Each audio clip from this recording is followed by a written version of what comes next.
In today's lecture, we discuss about uh, the next part of this regulatory department.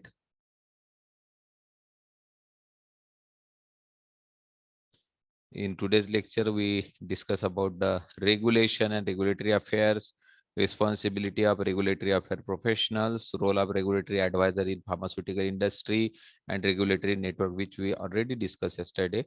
So when we talk about the regulation and regulatory affair, what is the main thing they do? They do the extensive evaluation of particular drug product to ensure that protection of public health. Protection in the sense means there should not be a toxic effect when that medicine is consumed by by the people, or there should not be adverse effect, or that it should give desired pharmacological effect. Then promotion of the product means how to sell that product, what are the requirements to sell that particular product.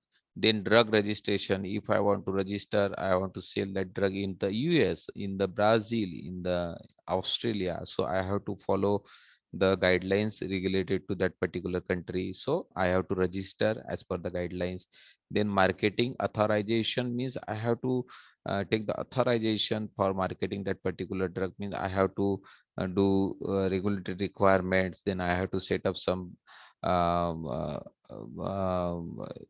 we can say that um, our in-house marketing department. Then we have to sign some documents with the marketing persons. Likewise, there is need a authorization. Then import and distribution, if we want to import our medicine from India to US, so all the documents related to that such types of import or the distribution should be made available. Then pharmacovigilance means after that clinical survey and all the product pass the test, that product come into the market, and if uh, after coming into the market survey starts, and does that market survey, that is whether it gives some adverse effect, what is the potency, what is the dose, if the dose, the prescribed dose is suitable or not. All these study is carried out under this pharmacovigilance. Then the regulatory affair is a comparatively new profession which has developed from the desire of governments to protect the public health. We already discussed there are so many tragedies was happened in the past, and uh, due to and to overcome or to uh, get the solution over such types of tragedies, so government prepare that regulatory affair departments or the regulatory affair agencies. Okay, so how they go by controlling the safety and efficacy of the product in the area, including the pharmaceuticals, veterinary medicines, medical devices, pesticides, agrochemical, cosmetics, then complementary medicine. Means for each and every sector, each and every department, this RA is important. Then this regulatory affair is a unique mixture of science and management to achieve the commercially important goal within a drug development organization. Then what is the responsibility? Number one, evaluation of marketing authorization application. Means marketing authorization application. New drug application is there, the new biological applications is there. Means if I want to sell a new drug to the market, there are different format, different forms are there. I have to evaluate it, I have to check it, I have to fill it. Okay, new drug application, new biological application, medical devices, cosmetic application, generic application, there are so many applications are there. Okay, then issuance of evaluation comments, okay, for that particular manufacturer. Means they will go through that documents, they provide their notes, they will give their suggestions, they will give their findings to that company. Then managing various application post approval changes and keeping record of annual update. Then this is the one part that they will check that which application is suitable, they study that application, they fill that application, they will submit that application to that particular authority, or they suggest to the manufacturer that these are the requirements, you fulfill with this requirement, then only we will be able to submit the application to that particular regulatory agency. They have to after such types of approval, okay, they have to go with the marketing strategy. Then if there is some changes is required in the product after approval, so that changes should be communicated to the manufacturer should change that, made that changes in the sense, maybe in the package, maybe in the labeling, maybe in the carton size, maybe in the stability period, or maybe in some types of storage conditions also. Okay, then managing various that variation in application, post approval changes, all these things has to be done by this regulatory personnel. So marketing authorization and application. So they have to fill the form, they have to authorize some persons, or they have to collaborate with some agencies. So that's why uh, such types of product can be sold. Then post marketing approval, then issuance of marketing authorization like GMP, GCP approval certificates. Some certificates are required for that particular company. Then managing marketing authorization application, online and upgradation towards common technical document format. Means everything. See, there is no research is involved. Okay, so here what involved? Documentation. So in RA, documentation part is involved.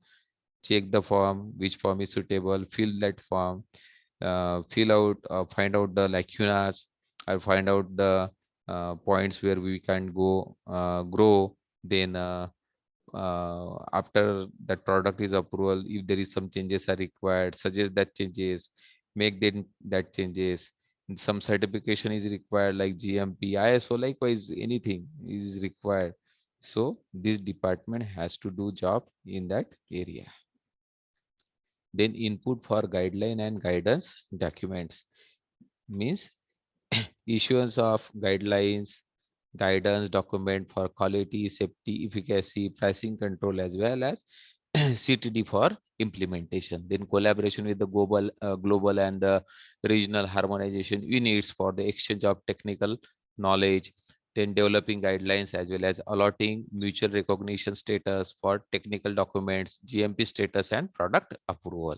Okay, then the as a part of foreign trade delegation, if they came to visit, okay, so they have to do their visit uh, into a successful visit. So what happened if that delegate come to visit that pharmaceutical company? They required the documents. First one is the premises. Second one is the facilities provided in that premises. Third one is the manufacturing facilities, evaluation facilities, evaluation data, all these technical data, whether that data is written properly, signed by properly, it was approved properly or not. All these data is checked by that foreign delegation, and this is the responsibility of this RA person to prepare such documents. Then the next one is the inspection. So they have to perform the audit. They have to go to that particular company, and they have to check the facilities. They have to check the compliance. They have to compliance as per the report. And they have to prepare a compliance report. So the performing GMP audits for drug manufacturing site, GCP, clinical study, bioequivalence center. This is the main role. So main role is the performing audits. Then support to pharmaceutical manufacturer when uh, we think that what is the meaning of this. So means during that drug development, okay, so pre-NDA meeting and providing comments. Pre-NDA meeting means what? New drug application. If new molecule is to be is in the development stage, then after that synthesis, there is clinical, preclinical, clinical studies are there. So after that, they have to file that NDA, new drug application. So before that, what are the requirements? What may be the hurdle? What will be the time limits? So all these uh, points to be discuss. Okay. Then time to time meeting with the pharmaceutical manufacturers association to discuss the ongoing challenges, technical issues, guidelines, guidance, document discussion, and future developments. Then monitoring of drug safety and efficacy, monitoring drug safety by controlling pharmacovigilance data, then reviewing drug in market time to time by reviewing labels and talking appropriate actions accordingly, then monitoring clinical trials as well as approving study results, then allowing speedy or fast track designation for essential drug to patient populations. So this is the monitoring of drug safety and efficacy. Then role of regulatory advisor in pharmaceutical company. When we talk about this regulatory advisor, okay, that is the person from that particular department. Okay, so based on the intended market, regulatory strategies plays an active role in following areas. Number one is the critical role during selection of drug product for that particular specific market. Market in the sense US, India, Japan, Australia. So how we will select that drug product is a major role. Then be a part of business development, marketing and project team meeting. How we will develop the meeting, how we develop the product means how we will increase the sale of that product. So they have to meet with that marketing person. Okay, they have to project their strategies. Okay, so they will meet with the marketing person, they will prepare the strategies, then defines the types of application in consultation with the specified health authority, that is the new drug or the generic application, meet health authorities to define clinical regulatory pathway. Means the health authorities are there, means say USFDA or TGA in Australia. So they have to meet that particular person responsible for uh, approval in the part of that clinical regulatory, and they have to give the document, they have to they have to justify if there are some concerns. Then after justification, they have to solve the query, or they have to provide the sufficient data, or they have to change the way they are doing such clinical study. So this is the role. Then based on uh, all these plans, okay, they will change maybe the method, manufacturing method, or non-clinical requirements or some clinical requirements likewise.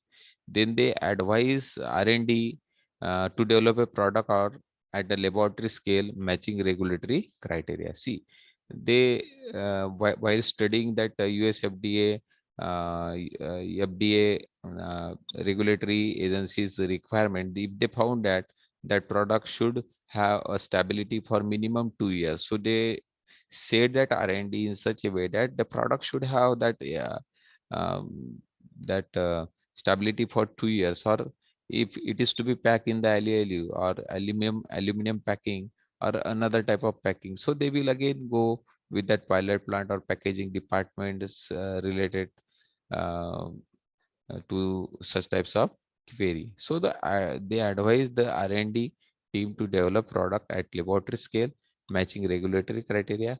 In case of generic drug, regulatory strategies, they advise which with that reference listed drug. What is the meaning of this reference listed drug? This drug is already in the market. It is approved by that FDA. Means, see, I have to market a product A. That product is already in the market by company X. So I have to prepare same product like that A. Same. Say they prepare the tablet. If I prepare a tablet of that A, and if I want to sell it into that particular country's market, so first I have to take the permission of that regulatory affair, and I have to assure them that the qualities in our product is same as that of reference listed drug. Okay. Then support in terms of executing validation batches at manufacturing location, defining batch size, number of batch size, criteria, justification for specification, then evaluation of technical data. Then bioequivalence or bioavailability criteria, defining study protocol, then getting some assurance from that respective health authority. So all these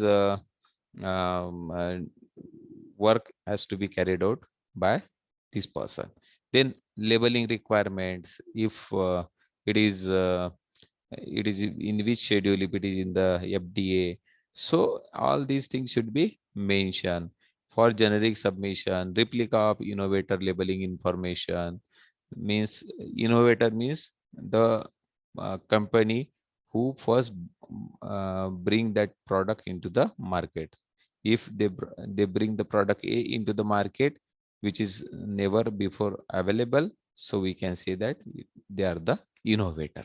So in case of new drug labeling to be based on the actual clinical and non-clinical study. Then applying for the site inspection for good practices confirmation for manufacturing site, then GMP certification. This is again very important, that GMP certification and all these things.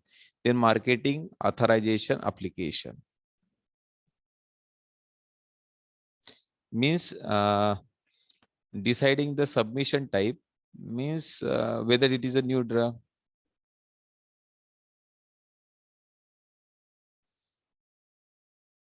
um, New drug application, new biological application means that drug is in the biological category and it is new. We can say that they are the new uh, application for that particular drug. Then clinical trial before market come into the that drug come into the market. That drug it's to be undergone with that clinical trials. Then generic application, branded generic application, then post approval changes, then variation in application. All these marketing authorization application has to be filled, document has to be prepared by this person. Then types of drug master file. There are the four types, type 1 to 4. Type 1 means active substance drug master file, site master file, then packaging master file, and excipient master files. Master files are of four types: active substance drug master file, site master file, packaging material master file, and excipient master files. Then preparing dossier in acceptable national format or common technical dossier format for global submissions. Okay, dossier means a document, a set of document which is required for that particular country for that particular drug. Then they have to justify that what are the various requirements for that particular uh, drug. Please wait a minute.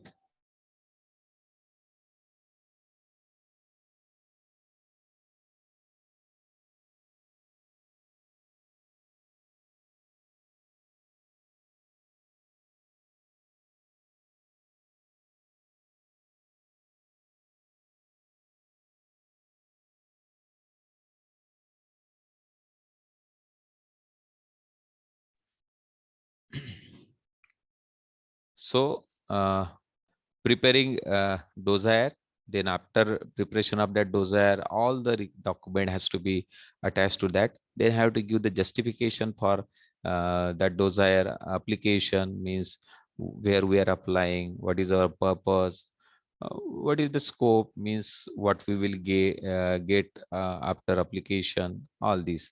Then they have to go with the application with that health authority. Then they have to evaluate some technical problem.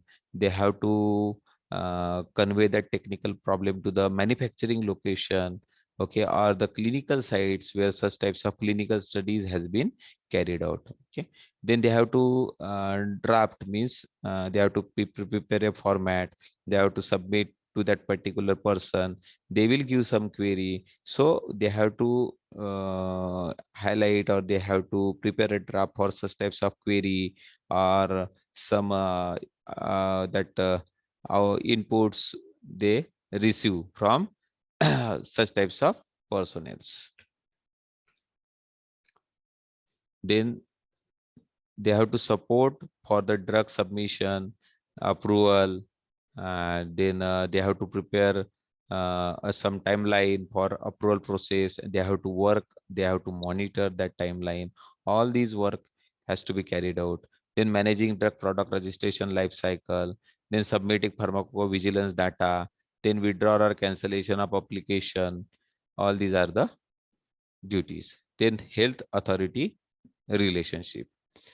Part of the health authority is meeting to play advisory role in terms of defining guidelines from industry point of view.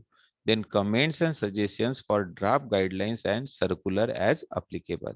Then develop good working relationship with the evaluator of the health authority. Okay, means health authority relationship means what? The person who is sitting in that office of that regulatory department. So they have to generate a good rapport with that person, because a good repo in the sense of the company, that our documentation, we do the authenticate work, our documents are complete, we did this study very extensively, thoroughly, all the results are valid, we fill all the formats, our dossier contains all the that supporting documents, evidence study, likewise. Okay, so the part of health authority meeting to play advisory role in the terms of defining guidelines from industry point of view. Okay, all these are the main role. Then regulatory system and processes. So keeping records for drug product submission and approval database. So they have to keep the record. Means at which company or at which regulatory agency we supply that form, we fill the form, date, then expected timeline for approval. Likewise, then preparing SOPs for efficient management of DRA document. They have to prepare the SOP, standard operating procedure, how we will generate the document, how we will prepare the dossier, what are the requirements of the documentation, for to which person you will meet to that to get that document. All these will be mentioned in that SOP. Then providing internal training to staff to keep up uh, some that information related to that regulatory department. So be a part of regulatory forums, conferences, seminars. They must attend such conferences, seminars to upgrade their knowledge or to share their knowledge. Then organize proper storage of submission documents. Documents should be stored properly. Then they have to arrange the software. They have to purchase that software. They have to prepare dossier using that software. So the software is very important. So that software should be with them. If this new software came, they should arrange the training to the person working in that RA department. Okay, then various types of domestic regulatory affair department and international regulatory affair departments. Okay, these are two main types we yesterday discussed. So the regulatory network, again, drug regulatory affair regulates pharmaceutical business through designing appropriate laws. Means they have to develop rules. Okay, and enforcing the same so that the drug meeting the highest standard of quality and brought into the global trade. Means being a person from RA, okay, they have to draft some rules, they have to draft some laws, where they draft such rules and laws by studying the requirements of that particular regulatory agency. Then they will provide that rules and regulations to their own personnel from the RA department, or from they will support if that document is required, or some technical related matters to be corrected, then they will go with that R&D department or F&D department. If some evaluation related need to be changed, then they will go with that QA department or QC department. So all these are work has to be carried out, and there is the networking.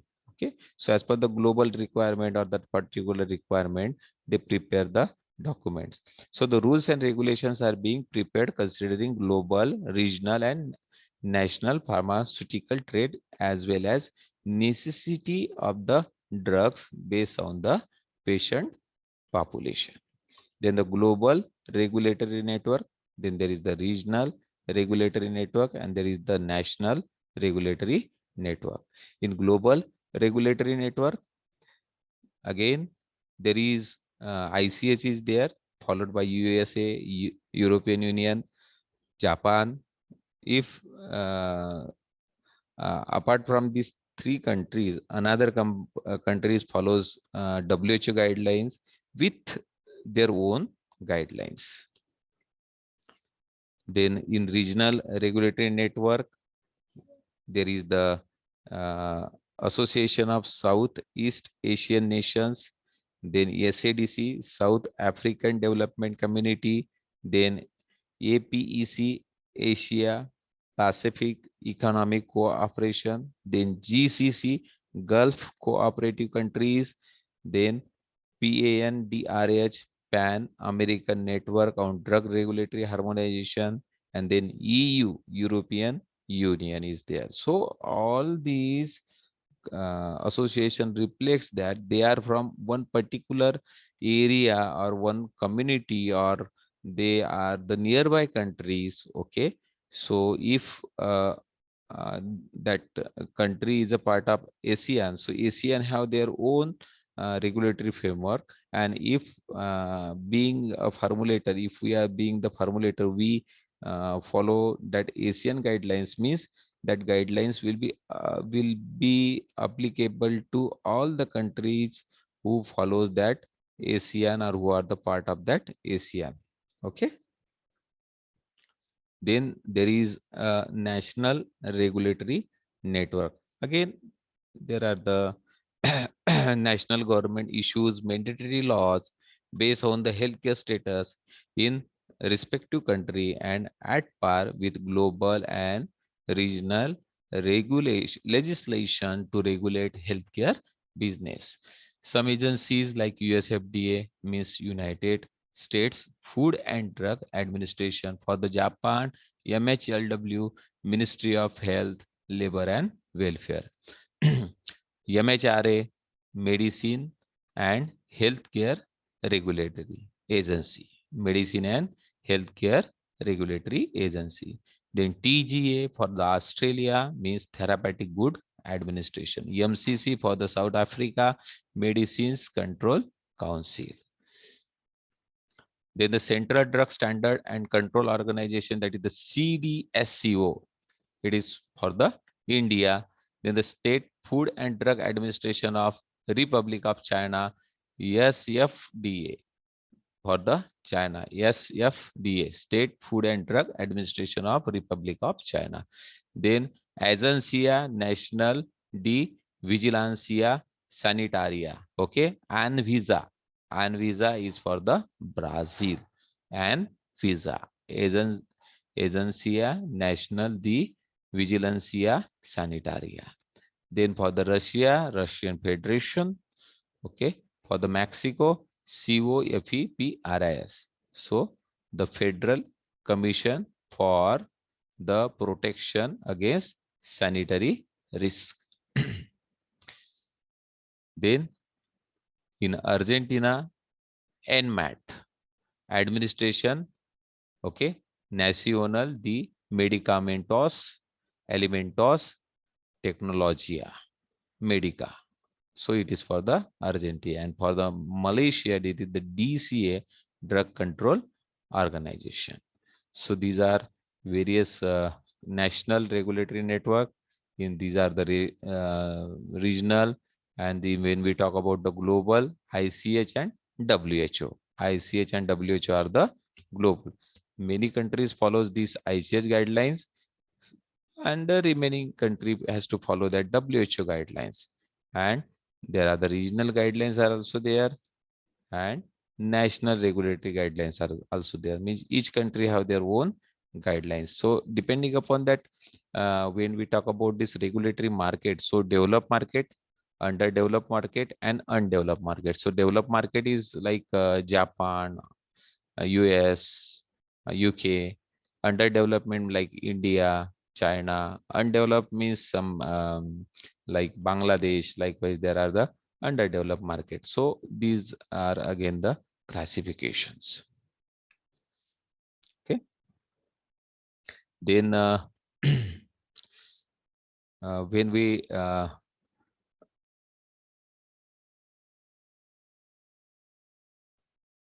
these are some global market.